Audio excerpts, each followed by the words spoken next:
Bom, boa noite para aqueles que estão presentes. Hoje a gente vai abrir o debate sobre educação, gênero, acesso e permanência à educação profissional e a educação superior de qualidade. Eu sou a Ingrid e vou estar apresentando o tema junto com a Lara. Boa noite a todos. Para começar, a gente vai falar um pouquinho sobre gênero, sexualidade e educação. Admitindo que as palavras têm história, ou melhor, que elas fazem história, o conceito de gênero, a simpatizar, está ligado diretamente à história do movimento feminista contemporâneo. Constitui-se um movimento que ele está diretamente implicando com a linguística e politicamente em suas lutas e para melhor compreender o momento, o significado de sua incorporação. É preciso que a gente recupere um pouco as ações que foram desenvolvidas. Essas ações elas foram isoladas ou coletivas, dirigidas contra a opressão das mulheres, podendo ser observadas em muitos diversos momentos da história e mais recentemente com algumas publicações, filmes, noticiários que vêm se preocupando em reconhecer essas ações.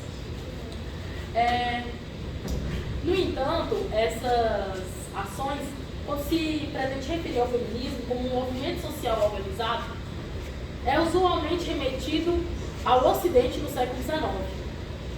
Afinal, foi o desdobramento da assim denominada segunda onda, aquela que se inicia no final da década de 1960, que o feminismo, além das preocupações sociais e políticas, se forma para as construções propriamente teóricas. No âmbito do debate, a partir de então se trava entre as feministas, estudiosas e militantes, de um lado, contra os críticos e críticas de um outro lado. Então, esse confronto desses dois lados cria uma problemática. Com essa problemática é possível elaborar o conceito de gênero. O conceito de gênero, então, ele surge em 1970, que basicamente ele faz a diferenciação do que é de homem e do que é mulher.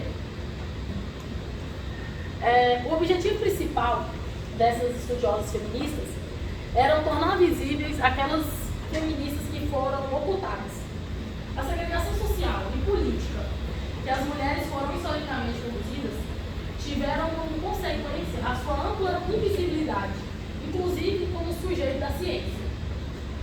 Os estudos iniciais constituem muitas vezes em descrições das condições de vida e de trabalho das mulheres em diferentes instâncias e espaços. Estudos como na área da antropologia, sociologia, educação, licenciatura, psicologia, entre outras áreas, que possam apontar e discutir as desigualdades sociais, políticas, econômicas, jurídicas, de forma que possam denunciar tanto a opressão quanto o submetimento feminino. Essas ações também, elas contam, criticam e algumas das vezes celebram, entre aspas, as características tidas como feminino.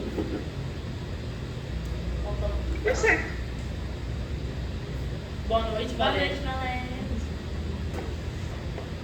Boa noite, tá conseguindo entrar? Estou aqui na escola.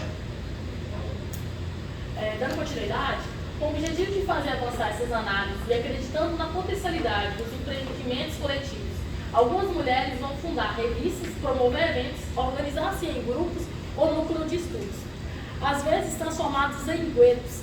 Guetos são aqueles locais onde as pessoas ficam isoladas do resto da sociedade.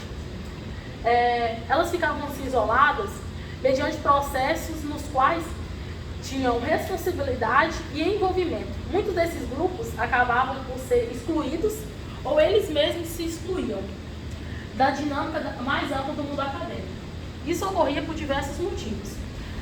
Torna-se a tendência de deixar nesses espaços e apenas neles as discussões de gênero, sexualidade e educação e outras questões relacionadas às mulheres.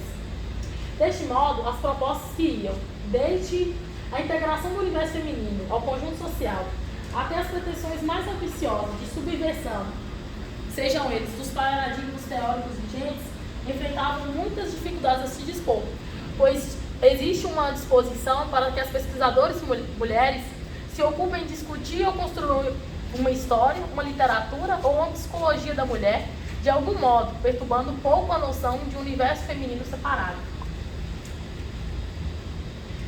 Bom, agora eu vou falar um pouquinho sobre o gênero nas políticas públicas de educação no Brasil e a gente vai fazer um parâmetro de 1988 a 2002. São grandes a preocupação e o esforço investido em mudança da educação básica brasileira nas últimas décadas. Principalmente ali no final dos anos de 1980, com a consolidação da Constituição Federal de 1988 e durante todo o período dos anos de 1990, que foi repleto de reformas educacionais.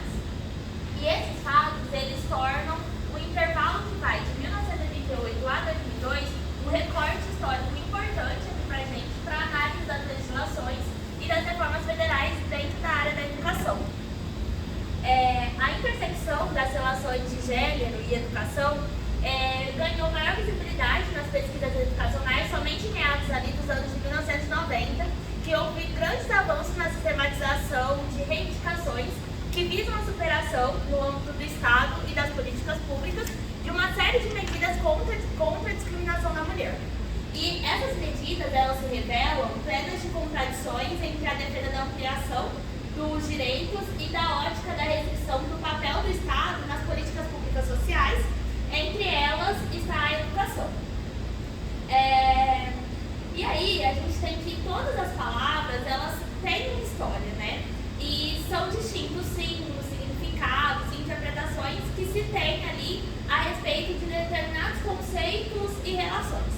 E ignorar esse caráter social e que foi historicamente construído pode ser um grande equívoco quando a gente trabalha com o conceito de gênero, cujo cerne é sair das explicações das desigualdades fundamentadas sobre as diferenças físicas e biológicas, afirmando seu caráter social, histórico e político. Gramaticalmente, o gênero ele é compreendido como classificação, como modo de expressão do sexo real ou imaginário dos seres, como uma atribuição do masculino e do feminino. Mas antes que pudesse entrar nos dicionários, o gênero ele foi utilizado pelas feministas como uma referência à organização social da relação entre os sexos. Em um contexto mais recente, a gente, principalmente entre as feministas americanas, esse conceito ele foi utilizado para enfatizar ali o traço fundamentalmente social das distinções baseadas no sexo numa tentativa de rejeição do caráter determinista da biologia. E essa é a importante contribuição que uma historiadora americana ela trouxe pra gente, que é a Joan Scott, em 1995, em que ela publicou um artigo chamado que ela falava que gênero é uma categoria útil de análise histórica e para além da classificação. E ela trouxe pra gente que o desafio teórico aqui é utilizar o gênero como uma categoria analítica capaz de produzir um conhecimento histórico. E essa historiadora, ela ressaltou ali a frequência com que o antagonismo entre os sexos, como relação inevitável, ele é perpetuado por diversos teóricos, contribuindo para a consolidação de caráter fixo e binário da oposição entre significados masculinos e femininos. Então, para ela, o gênero ele era compreendido como um elemento constitutivo de relações sociais fundadas sobre as diferenças percebidas entre os sexos e como o primeiro modo de dar significado às relações de poder. Então, ela dizia que o lugar de homens e mulheres na divisão sexual do trabalho, bem como saber que se produz sobre as diferenças sexuais e os vários significados que elas podem adquirir, caracterizam ali a sua variabilidade e a sua natureza política. Então, o gênero, ele constrói a política e a política constrói o gênero. E esse conceito, ele remete, então, a uma dinâmica da confusão e da transformação social aos significados que vão além dos corpos e dos sexos e subsidiam ali uma noção, ideias e valores nas distintas áreas da organização social. Que seria nos símbolos que são culturalmente disponíveis sobre masculinidade, feminilidade, hetero e homossexualidade, nos conceitos normativos referentes às regras dos campos científico, político, jurídico e nas concepções também políticas que são implantadas em instituições sociais como a escola e nas identidades subjetivas e coletivas que resistem à pretensão universal e também generalizadas nos modelos dominantes de masculinidade e feminilidade. Então, o gênero, enquanto um modo de dar significado às relações de poder estabelecidas e difundidas pelas políticas educacionais, ele está presente nas mais variadas esferas, níveis e modalidades de ensino. E a avaliação sistemática das políticas públicas educacionais, dentro dessa perspectiva, ela pode se tornar aqui um precioso aporte para a percepção das desigualdades de gênero. Agora falando um pouquinho sobre a meta 4, né? Porque a ODS ela tem 17 metas. O nosso mini curso de hoje ele está mais especificado na meta 4, que é assegurar a educação inclusiva, equitativa e de qualidade, e promover oportunidades de aprendizagem ao longo da vida para todos. A meta 4 ela é dividida em 10 submetas, se assim a gente pode chamar.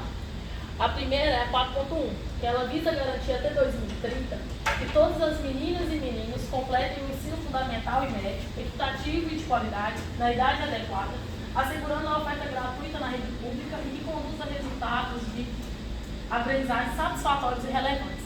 Nessa meta aqui, para que ela seja efetivada, os indicadores avaliados são a proporção de crianças e jovens do segundo e terceiro ano do ensino fundamental que atingirem um nível mínimo de leitura e matemática, e essa análise ela é feita por sexo, ou seja, faz a proporção tanto dos meninos quanto das meninas. Também é feita a proporção das crianças e jovens no final dos anos iniciais do ensino fundamental, bem como no final dos anos finais do ensino fundamental. Ou seja, pega ali do primeiro até o terceiro ano e depois pega do quarto até o quinto ano. Essa também dosa a proficiência mínima de leitura e matemática, também é feita por sexo. A meta 4.2, ela visa assegurar a todas as meninas e meninos o desenvolvimento integral na primeira infância, acesso a cuidados e educação infantil de qualidade, de modo que estejam preparados para o ensino fundamental. Nessa meta, faz-se a proporção das crianças menores de 5 anos que estão com desenvolvimento adequado em saúde, bem-estar, psicossocial e também sobre a aprendizagem. Aqui entra a questão da escrita, da leitura e da matemática. Também é feita por sexo. Uma outra indicador avaliativo na meta 4.2 são as taxas de participação no ensino organizado, que é aquelas pessoas que entram um ano antes da idade adequada para aquela série. Como é o caso hoje, de 6 anos, algumas pessoas entram com 5 e alguma coisa, 5 anos e poucos. A meta 4.3, ela visa assegurar a equidade, gênero, raça, renda, território e outros, de acesso e permanência à educação profissional e à educação superior de qualidade, de forma gratuita ou a preços acessíveis. Nessa meta, o índice avaliado é a taxa de participação de jovens e adultos na educação formal e não formal nos últimos 12 meses. Ou seja, a pessoa que formou no ensino médio nos últimos 12 meses que ela fez, ou a pessoa que parou de estudar recentemente que ela fez nos últimos 12 meses. É feito esse levantamento. Mas também a gente faz aqui uma proporção de jovens e adultos com habilidades em tecnologias de informação e comunicação, que é o TIC, por tipo de habilidade. Também é dividido por sexo. O que vai fazer? Eu sou mais habilidosa em Excel, então você faz parte desse grupo. Eu sou mais habilidosa em Word, você faz parte desse grupo. Também faz um tipo de indicador a ser avaliado.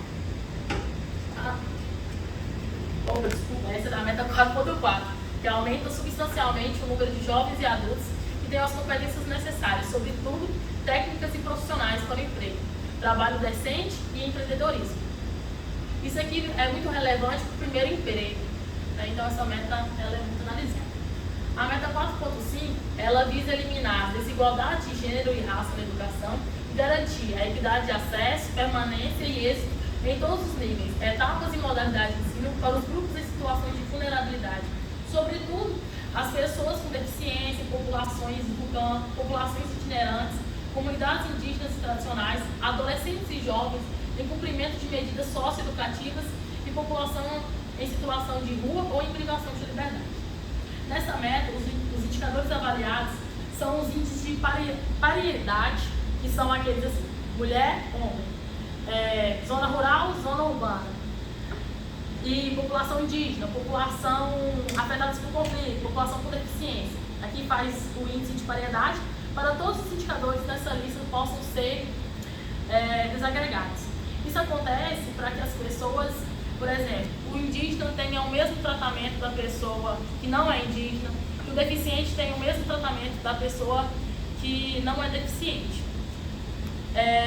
A meta, inclusive, essa meta 4.5, ela vai de encontro com a meta 4.b. A 4.6, ela visa garantir que todos os jovens e adultos estejam alfabetizados, tendo adquirido os conhecimentos básicos em leitura, escrita e matemática.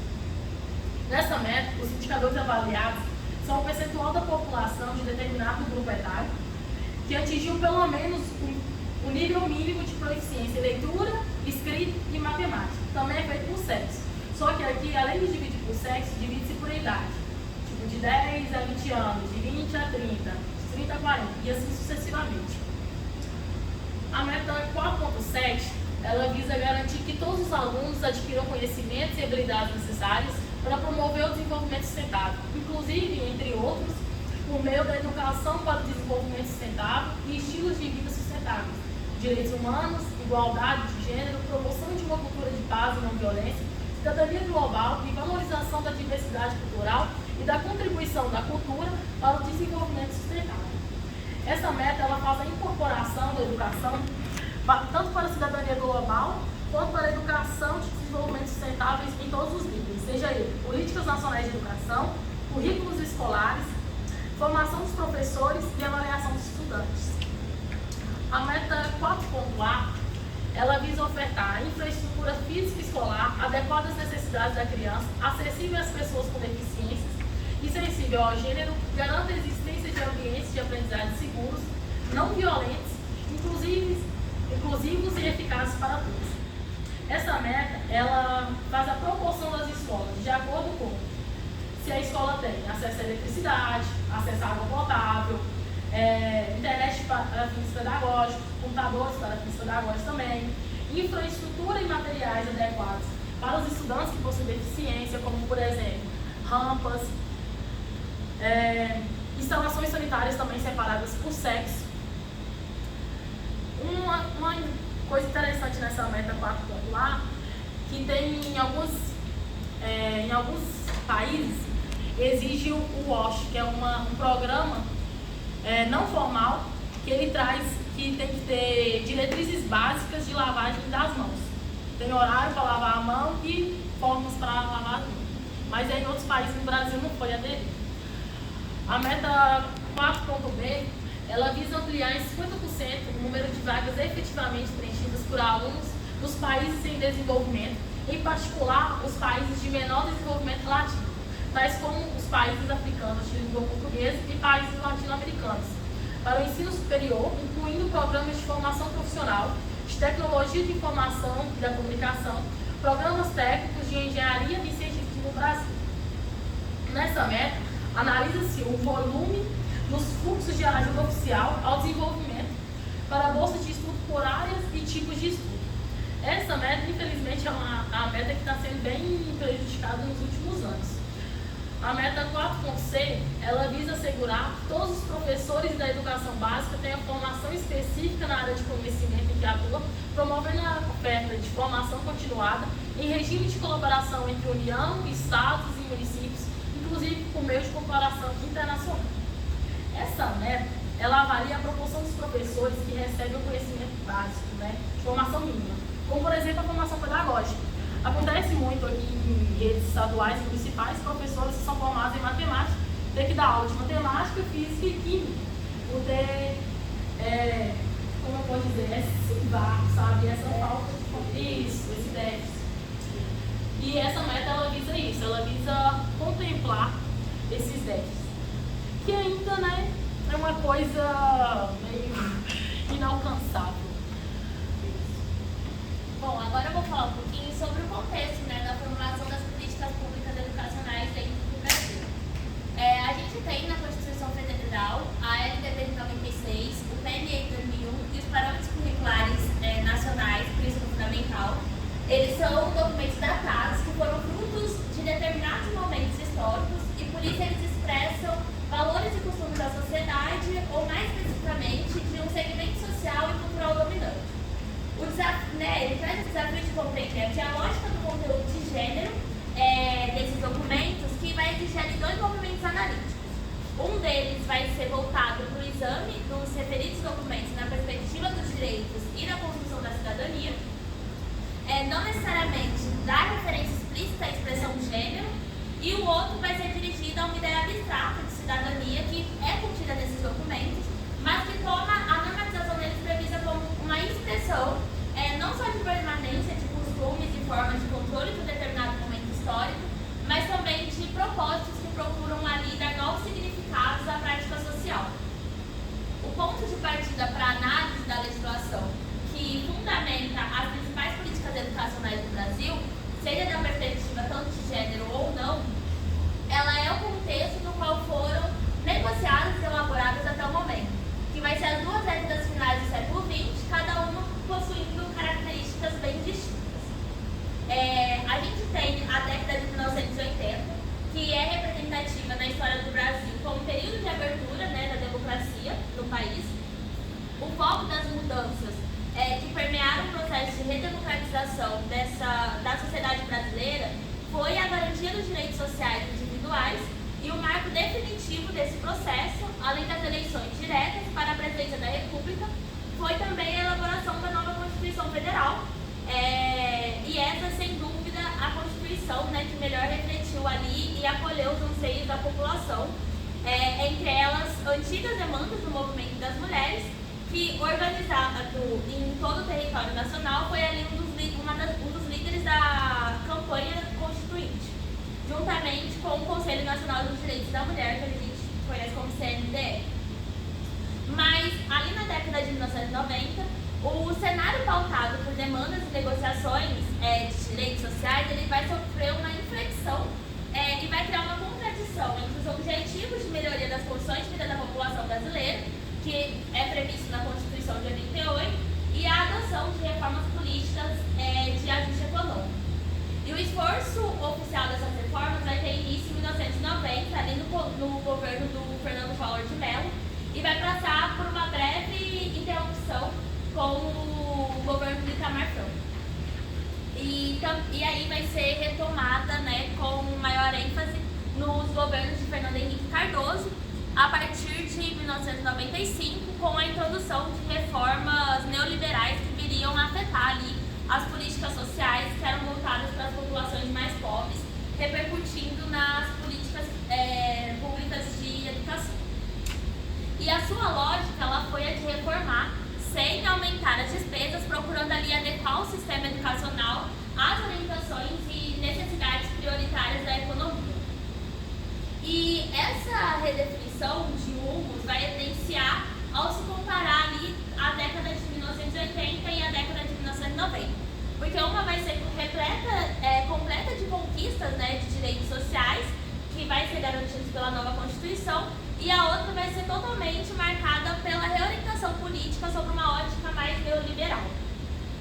E essas mudanças na conjuntura política e econômica brasileira, com a introdução de reformas neoliberais, vão afetar ali essas políticas públicas que foram voltadas para essa população mais pobre, justamente no momento em que vai diminuir as oportunidades de emprego e de geração de renda, provocando ali um quadro repleto de contradições.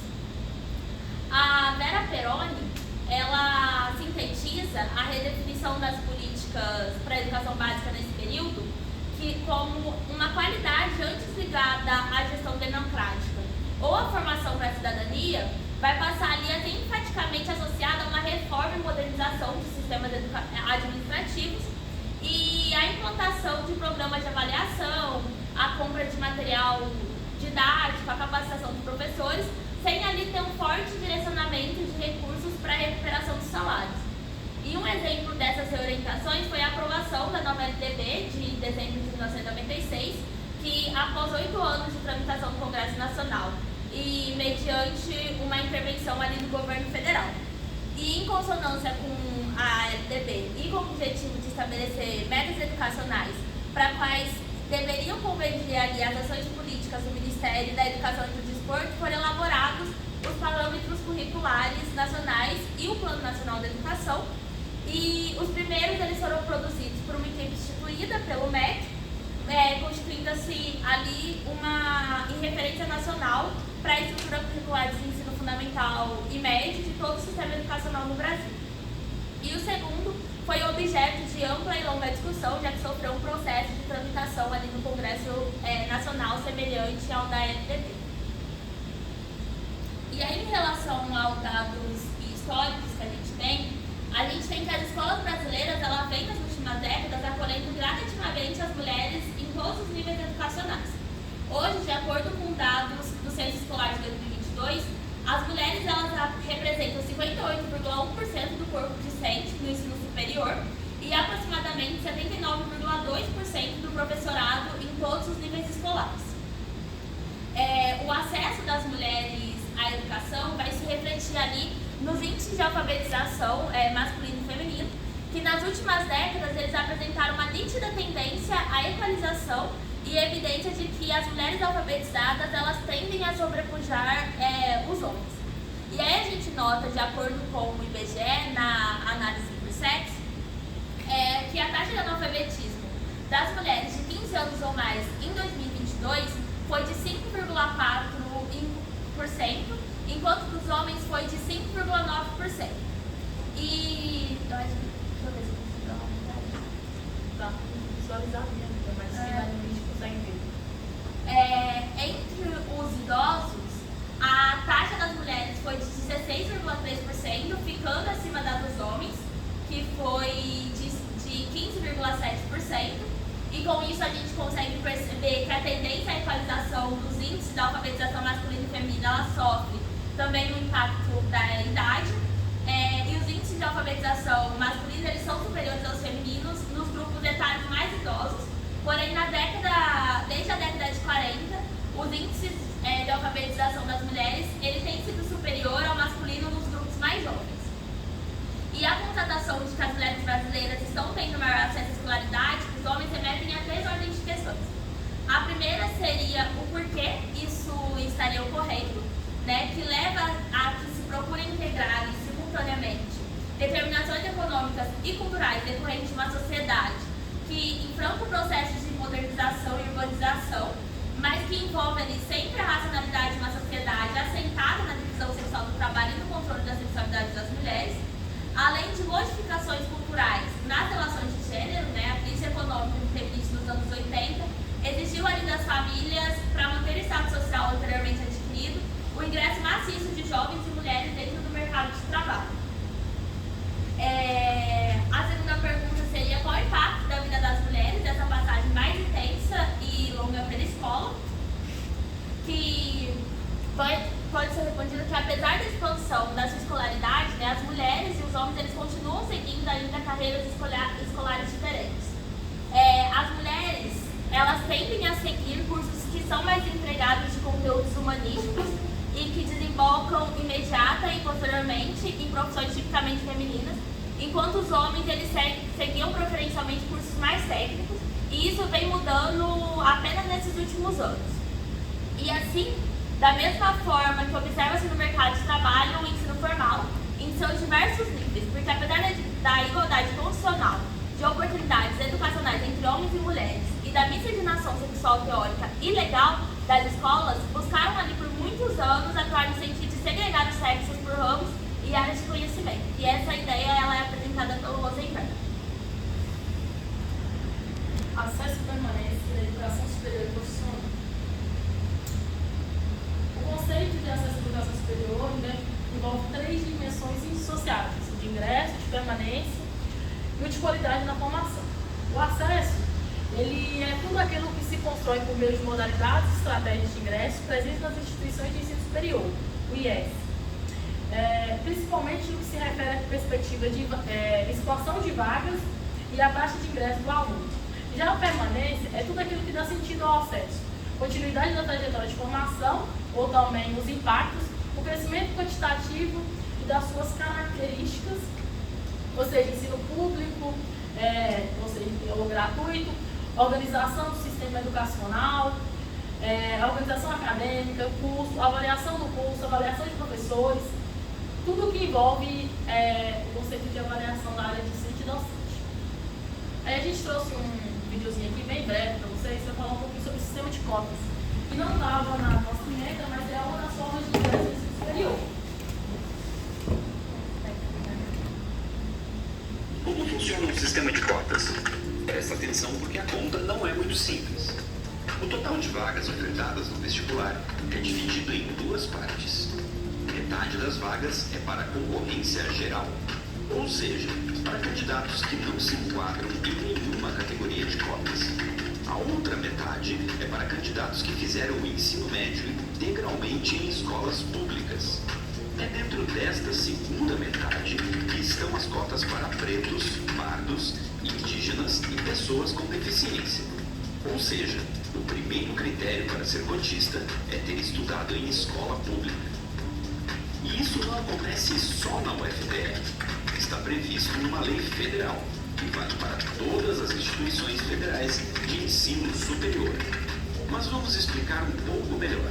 De acordo com a lei, as vagas para estudantes de escolas públicas também são divididas em dois grupos. Metade é para candidatos que não precisam atender nenhum outro critério. Basta ter feito o ensino médio na rede pública. A outra metade é para candidatos que vêm de escolas públicas e têm renda familiar per capita de até um salário mínimo e meio por mês. Até aqui já temos 3 categorias de concorrência: a concorrência geral, as cotas para estudantes de escolas públicas de baixa renda e as cotas para estudantes de escolas públicas independente da renda. Aí acontece uma nova subdivisão. Dentro das vagas reservadas para estudantes de escolas públicas, entram as cotas para pretos, pardos, indígenas e pessoas com deficiência. O número de vagas para essas categorias é proporcional à participação desses grupos na população total do estado. Por exemplo, se o Paraná tem 20% de pretos e pardos, o vestibular vai reservar para esse grupo 20% das vagas em cada categoria de concorrência de estudantes de escolas públicas. Resumindo, desde 2012 não existem mais cotas apenas raciais nas universidades públicas federais. Para concorrer por cotas, é preciso, em primeiro lugar, ter feito o ensino médio integralmente em escola pública.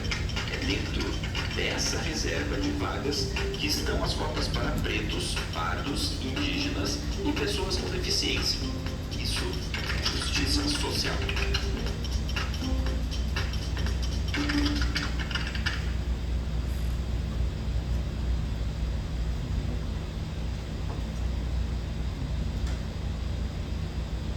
Aí a gente trouxe também aqui uns gráficos que mostram um pouquinho de como tá nessas proporções de ingressos em cursos de graduação. E aí a gente trouxe dados de 2011 a 2021, que são os últimos que saíram. Em relação ao número de ingressos em cursos de graduação por categoria administrativa, em 2021, quase 4 milhões de alunos ingressaram em cursos de graduação, e desse total, 87,5% foi em instituições privadas. E no mesmo ano, né, em 2021, o número de ingressantes ele teve um crescimento de 4,8% em relação ao ano de 2020. Entre os anos de 2020 e 2021, houve uma queda no número de ingressantes na rede pública, que foi uma queda de 6,6%, e a rede privada ela continua com a expansão do número de ingressantes. Em 2020 e 2021, houve uma variação positiva de 6,6%. E no período compreendido entre 2011 e 2021, a rede privada ela cresceu 86%, enquanto a rede pública aumentou apenas 0,3% no mesmo período. Em relação ao número de concluintes em curso de graduação por categoria administrativa, em 2021, mais de 1,3 milhões de estudantes concluíram o curso de graduação. Entre 2020 e 2021, o número de concluintes na rede pública apresentou um crescimento de 7,4%, enquanto na rede privada o aumento foi de apenas 3,1%. No período de 2011 a 2021, a variação percentual do número de concluintes em curso de graduação foi maior na rede privada, com 38,8%, enquanto na rede pública esse crescimento foi de 0,4% no mesmo período. E 83,5% dos estudantes que concluíram os cursos de graduação em 2021 são da rede privada, enquanto 16,5% são da rede pública. Em relação ao número de ingressos em curso de graduação por modalidade de ensino, presencial ou à distância, né, o volume de ingressos em modalidade à distância. Na modalidade presencial houve uma queda. O aumento de número de ingressantes entre 2020 e 2021 ele é ocasionado exclusivamente pela modalidade à distância, que teve ali uma variação positiva de 23,3% entre esses anos. Já nos cursos presenciais, a gente teve um decréscimo de 16,5%. Entre 2011 e 2021, o número de ingressos ele variou negativamente. Ele caiu 23,4% nos cursos de graduação presencial, enquanto nos cursos de graduação à distância ele aumentou 474%. A participação percentual dos ingressantes em curso de graduação à distância de 2011 era de 18,4%, enquanto a participação em 2021 foi de 72,8%. Houve um aumento. Sobre o número de ingressantes em curso de graduação, bacharel, licenciatura e tecnológicos. Os cursos de bacharel, eles tiveram um aumento, né? Na verdade, se eu contar de 2011 até 2021, os cursos de bacharéis eles aumentam e diminuem. Mas tem um saldo positivo, porque eles ficam em 54,8%, liderando o ranking ainda das graduações mais procuradas. Os tecnológicos, eles têm 29,7%, enquanto os cursos de licenciatura, eles caem cada vez mais. Atualmente tem 15,41%, procura bem pouco. Entre 2020 e 2021, os cursos de bacharel teve um aumento de 3,9%. Os tecnológicos teve um aumento de 19,2%, o que foi um número impressionante. Enquanto os cursos de licenciatura teve uma queda de 12,8%. Então a procura dos cursos de licenciatura cada vez mais estão perdendo força. No período de 2011 a 2021, o grau tecnológico registrou o maior crescimento de percentual, ele atingiu 163,7%. E aí em 2020 a 2021 foi o maior número deles. Fazendo uma comparação aqui, tá, o próximo gráfico, em 2021 a gente teve um ingresso de 3.928.824 estudantes. Só concluíram 1.327.188 estudantes, ou seja, apenas 33,78% dos estudantes que ingressaram em 2021 formaram, concluíram a graduação. Os cursos de bacharel, eles apresentam uma queda desde 2019, enquanto os cursos tecnológicos, eles vêm crescendo, principalmente por conta dos concursos públicos, que exigem pelo menos um curso tecnológico, como é o curso da polícia, né, atualmente. Comparando 2011 a 2021, os cursos tecnológicos cresceram 64,9% no número de formação. Os de bacharel teve uma queda, então se mantiveram em 25,4%, e os de licenciatura também teve uma queda e manteve a conclusão de 19,1%. Em 2021, o curso de bacharel, apesar de sofrer uma queda desde 2019, foi o curso que mais formou gente. Formou 57,4% das pessoas que ingressaram. Enquanto os cursos de licenciatura, apesar de sua queda, estão formando mais do que os tecnológicos, porque formaram 21,4%, enquanto o tecnológico formou apenas 21,2%. A gente agradece vocês pela participação, a galera que está aí pelo Meet, vocês que vieram aqui presencialmente. Deixamos aberto agora o debate, qualquer dúvida, questionamento, implementação, fique à vontade. Tá, eu só gostaria de explicar um pouquinho, né, que esse é um projeto que a gente vem desenvolvendo, tá? E é um projeto que envolve 14 oficinas, tá, sobre o ODS, sobre o desenvolvimento sustentável predito pela ONU, que tem 17 metas. E nós estamos trabalhando com a ODS 4, que é a educação de qualidade. Tá? A Ingrid e a Lara são bolsistas do projeto, juntamente com a Ana. Tá? Nós desenvolvemos 2 projetos. O projeto de políticas públicas e financiamento da educação, que nós estamos desenvolvendo 11 oficinas para discutir isso. E o do ODS 4 são 14 oficinas que a gente vai desenvolver até abril. nós fizemos um recorte para fazer o trabalho aqui, terça, quarta e quinta. Ontem nós falamos sobre a vulnerabilidade das comunidades indígenas, daqueles que têm deficiência e daqueles que estão sob o controle das guerras. E aí, evidentemente, não podemos fugir da ideia do que está acontecendo em Israel e na Palestina. Então, ontem nós falamos sobre isso. Quinta-feira, a professora Fabiane estará conosco. Na sexta é a Ana, tá? Então, as bolsistas, eu coordeno esse trabalho, né? E a gente está tentando, desenvolvendo, fazendo. Um projeto tem 60 inscritos, o outro tem outros 60, só que aparecendo 10, 12. E hoje nós estamos fazendo na forma híbrida. Tem gente que está online e vocês que estão no presencial, tá certo? Então, é um trabalho que exige um esforço de preparação, e eu queria aqui valorizar muito as meninas que são do 5º período de Direito, né? E o trabalho comigo, todo mundo trabalha, todo mundo não é só participar, né? É fazer o trabalho acontecer. A Cleidiane já esteve comigo quando praticamente entrei na universidade. Desde o primeiro ano. Tá, o PIBID, né, começou comigo na coordenação há 12 anos atrás, tá certo? Nós fomos o primeiro PIBID aqui da universidade. E eu coordenava 10 bolsistas, e a Cleidiane era uma das bolsistas daquele período, tá certo? Foi por Semidu. Então é interessante isso, e trabalhar com a formação, desenvolver o trabalho, tá certo? Então hoje a gente está trabalhando com uma questão muito sensível, que tem a ver com a questão de gênero, né? E tem um dado aqui que as meninas levantaram que são importantes. As mulheres são a maioria, tá? Também na educação. Então, no ensino superior, 58,7%, 8% são mulheres que atuam. Na educação básica, são quase 80% de mulheres atuando.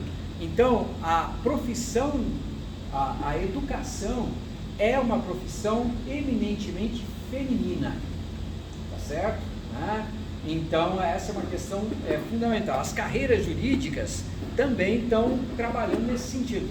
A maioria das juristas, hoje das promotoras, né, são mulheres. Então, a justiça caminha a caminhos largos para que tenha a maioria de mulheres atuando nos seus tribunais, de maneira geral. E os dados aqui, eles são preocupantes. Por quê? Porque alertam para a gente que, por exemplo, quando a gente fala na licenciatura, e essa semana saiu um dado estarrecedor, tá? Na educação privada, 80% dos cursos de licenciatura são EAD. Tá? Significa o quê? Que a maioria dos professores, por exemplo, que estão sendo formados, tá, o fazem na educação à distância. Tá? Nós fazemos aqui educação presencial. Então esse é um detalhe importante para não perder de vista. Entre tantas coisas importantes que as meninas levantaram aqui, tá? Esses números que eu estou destacando, eles são importantes para a gente saber do nosso papel aqui nas licenciaturas, como a gente deva trabalhar, né? E desenvolver para que a educação não morra. Nós já temos um déficit enorme de professores, tá, em várias áreas do conhecimento, e nesse momento esse déficit ele tende a aumentar, tá? Se não for feito algo muito rapidamente para que as coisas mudem.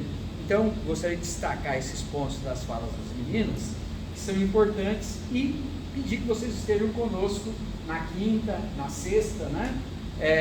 E como eu estou dizendo, o que a gente está trazendo para cá é um recorte do que nós estamos fazendo aí durante esse ano. Um dos projetos acaba em dezembro, o outro projeto vai até abril do ano que vem, né, o desenvolvimento dele, tá certo? Então, agradeço a presença, está aberto aí para as falas, para as discussões possíveis, e já passou até do tempo, né, um pouquinho. Tá? Aqui o trem é ligeiro, mas se tiver alguma coisa, tá?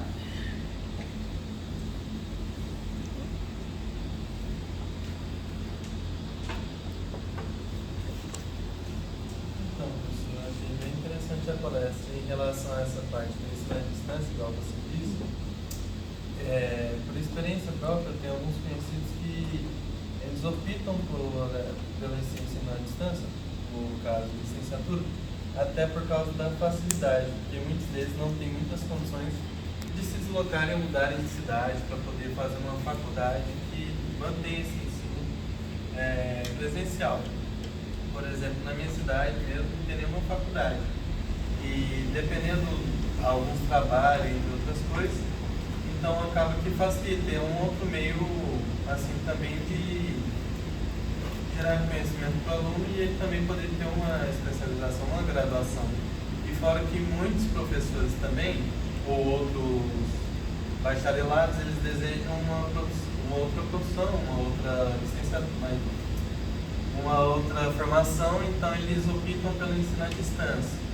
Por mais que não seja a mesma coisa, em certos casos, o ensino à distância quanto o ensino presencial, é interessante relatar que tudo depende muito da vontade de cada estudante, porque ele é o que vai levar o conhecimento adiante, então ele que deve se prestar a aprender o máximo possível.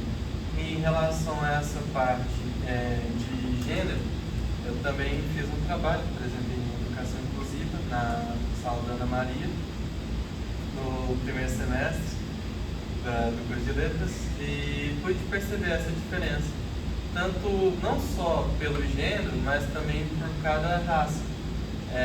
O que eu vi teve uma diferença tanto social quanto estrutural, porque pelo estudo, o artigo que eu estudei foi feito na cidade de São Paulo. Então, fez-se uma divisão localizatória e dividiu-se por gênero, tanto meninas quanto meninos, e por raça também, pretos e pardos. E as meninas, no quesito sobre educação, elas tinham uma disparidade enorme perante os meninos. Só que também em relação à etnia de cada um, tinha uma certa diferença no raça. As meninas brancas tinham vantagem sobre os meninos brancos.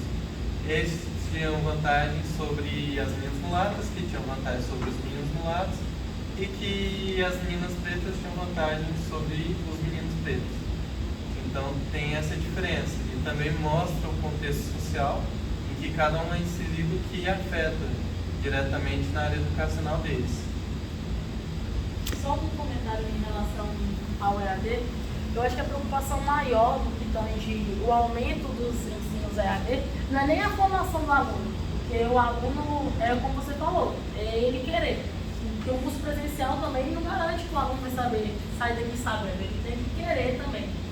A diferença é que vai diminuir o número de empregos, porque é um vídeo gravado que vai ficar ali e que vai passar para ali e vai passar. Quando vê que aquele vídeo está muito desatualizado, vai ali contratar aquele professor de novo, que vai gravar aquele vídeo de novo e vai ficar disponibilizado por um grande tempo. E aí isso eu vejo que a licenciatura ela tem uma grande desvantagem. Por isso que a procura é menor. Tanto na questão da remuneração, os professores hoje em dia eles não estão sendo bem remunerados, então a galera não é licenciatura por amor, entendeu? É medicina por amor. Não é por amor, pode ser por amor, mas tem a questão financeira ali envolvida. Então eu particularmente vejo esse ensino AD mais voltado ali para o quesito de desemprego. Eu acho que a demanda vai cair e aí a procura por curso de licenciatura vai diminuir cada vez mais. Ela vai ser utilizada muito como um ensino superior para prestação de concurso, mas não para execução da área em si, porque vai cair muito lá a procura. Então, acho que as meninas levantaram alguns dados, né, que são importantes em relação à questão do gênero. E isso a gente precisa trabalhar melhor, desenvolver aqui na universidade, discutir. Não discutir a questão de gênero no nosso meio significa a gente jogar sujeira para debaixo do tapete, né?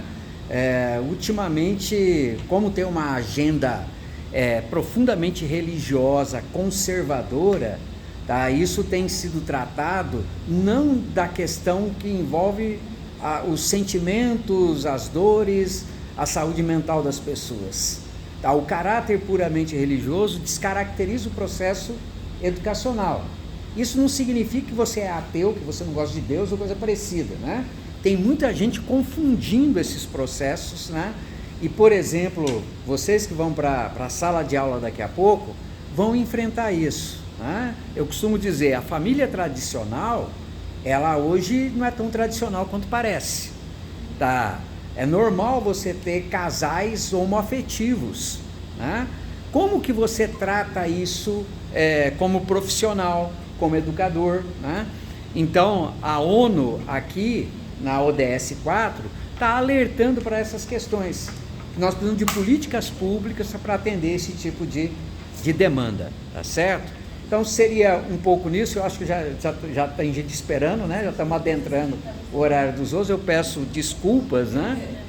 Pois não. Eu acrescentar uma coisa, nessa questão do gênero e tudo mais, lembrar que em relação a povos indígenas aqui no Mato Grosso, no caso das licenciaturas, que são ofertadas principalmente pela Unemate, com a particularidade de ser intercultural, os formados são homens, não são mulheres. A maioria dos professores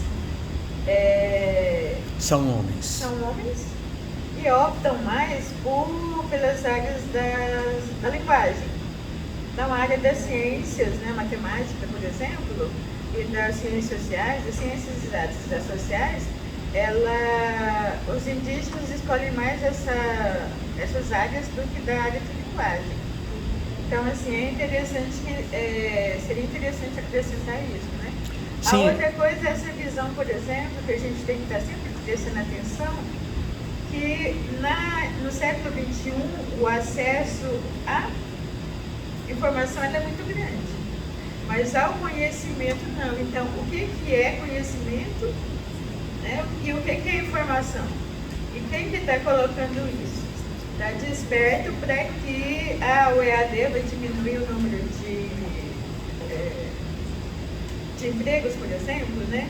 Mas como que a gente vai ver, por exemplo, como que a gente vai cobrar uma formação, mesmo de um país que está trabalhando, por exemplo, para que haja um desenvolvimento econômico. Então, por onde vai passar o desenvolvimento econômico? No estado, por exemplo, de Mato Grosso, em que pese onde há campos, por exemplo, das universidades públicas. Então, por exemplo, aqui a gente vai ter o maior produtor de gergelim, por exemplo, que é Canarana, mas quais são os cursos que são oferecidos lá? Pedagogia, por exemplo, que vai também ser híbrido, EAD e presencial. Mas quem de novo que vai estar frequentando isso, esses cursos? Então a gente tem que estar bem atento para isso também, quer dizer, quem é a pessoa que vai estudar, por exemplo, a licenciatura, não é, por exemplo, quem em São Paulo, por exemplo, é morar nos Jardins. Quem mora nos Jardins só até por, sei lá, TI, Direito, Medicina. Então também é assim, fora a questão dos cursos tecnológicos. Você está formando pessoas, por exemplo, na área da tecnologia, ao invés de fazer um curso em 4 ou 5 anos de nível superior, você vai estar qualificando as pessoas em 2 anos, 2 anos e meio. Por quê? Porque a grande questão também é, mais uma vez, você ter uma sobrevivência. Então, por exemplo, a partir da quem é, por exemplo, de um nível social, econômico e tal, eu vou preferir que meu filho trabalhe, faça 2 anos e meio no curso tecnológico e tal, porque ele já vai sair desse curso com emprego. Então, são várias questões que a gente tem que estar pensando nessa questão. Você não sei se é o caso aqui, mas quando a gente está tratando de ODS, mas acima de tudo, para mim que sou professora para aposentar, efetivo do Estado, e vocês que estão começando agora, por exemplo, é muito interessante saber que vocês estão preocupados com a realidade, onde vocês vão estar atuando. E vocês estarão atuando. Então, assim, nós trabalhamos muito para que isso modifique, para que não seja assim, vocês preparados para trabalharem com alunos que tenham acesso, tenham um iPhone, que Por exemplo, o que é um quarto de guarda, sei lá, uma coisa para crianças que não têm uma casa para morar, pode ter só 20 pessoas numa casa. Então, assim, ter essa família, que gênero é esse, que família que é essa também. Então, quando a Universidade Federal do Mato Grosso faz um seminário desse, com essa ênfase, né? Mesmo tendo poucas pessoas, é muito interessante a participação de vocês. Quer dizer, vocês querendo ou não fazem uma diferença do fato de estar aqui, do fato de estar querendo se envolver nessas questões, não só para ter nota, mas também para estar se qualificando, pensando no aqui e agora, de ter uma comunidade, uma sociedade mais interessante do que dentro. Pessoal, eu vou pedir desculpas, vou reclamar do pouco horário para isso, né? Para o debate, né? Eu sei que os meninos já têm que estar no multiuso, né? Já chamaram aqui. Então, meninas, agradecer muito pela presença de vocês, agradecer vocês e esperá-los amanhã, tá? Um abraço pessoal que está conosco, tá? Um beijo, um abraço. Amanhã, 19 horas, com a professora Fabiane. Tá? Abraço, até mais. Tchau, tchau. Obrigado. Não. No cinema, não é no multiuso, não.